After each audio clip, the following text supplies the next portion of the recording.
أعوذ بالله من الشيطان الرجيم بسم الله الرحمن الرحيم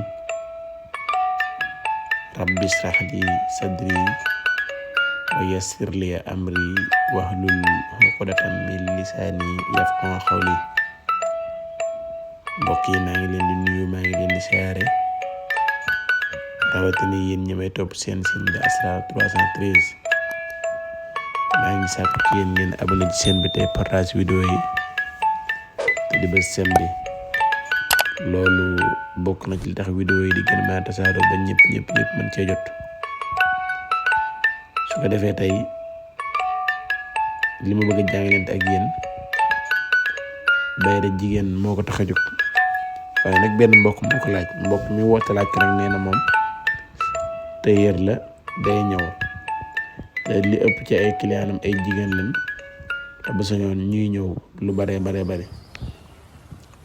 kon kooku moo tax ma joxe secret bi waaye nag wala bul na ci ñëpp waaye nag li may ciy dénkaane mooy balaa koo nit a def rek na fexe ba am kaaraange te la jigéen tamit mu fexe ba am lu ëpp ñaar fukki at ak juróom 25 ans bu fekkee ne matalu ko tamit na fexe ba am kaaraange bu wér bala mu ko def ndax secret boo xamante ni boo ko defee ba pare boo moytu jigéen ñi nga doon woo ci sa kaw ba moytu mën na laa indil ay jafe-jafe ndaxte danañ la sopp danañ la bëgg danañ la dikkal suba gi danañ la dikkal ngoon gi danañ la dikkal guddi gi boo moytu sax danga dem ba sonn ci ñoom yow danga dem ba jàmbat coono bi ngay daj ci ñoom waaye nag bu fekkee ne ci sa liggéey kese nga ko jëmale moom dina ko jar bu boobaa bu soob yàlla incha allah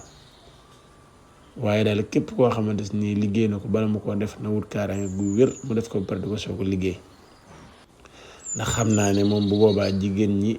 sa jëmm moo leen di gënal lekk moo leen di gënal naan fu ñu toog tamit yow rek la ñuy waxtaanee te seen alal ñoom jigéen ñi da leen ko yëkkati di la ko jox ci loo xamante ne duñ ko sañ a bañ ndax mbir mi moo toll noonu kon ma wax leen naka lañ koy liggéeyee incha allah balaa loolu nag képp koo xamante ni bëgg ngaa def listixaar à distance xam say mbir xam li nekk ci yow xam sa tabian xam sa biddiw mën ngaa war ci numéro yi dina jàpp ne incha allah secret bi nag moom ngeen di jàkkaarloo nii xabasa ngay bind xabasa wattu war laa ba mu jeex aaya bu nekk nga def sa tur yow ak sa turu yaay teg ca turu jigéen waaw kay da ngay def sa tur yow ak sa turu yaay pare da teg ca turu jigéen noonu nga koy toppoo aaya bu nekk diggante aaya yi ngay dugal sa tur sa turu yaay def ci turu jigéen soo paree nga boole ko reena bi yéer di ko sangoo cangat li juróom ñeenti fan lay doon incha allah waaye di nga doyal bayre lool jërë ngeen jëf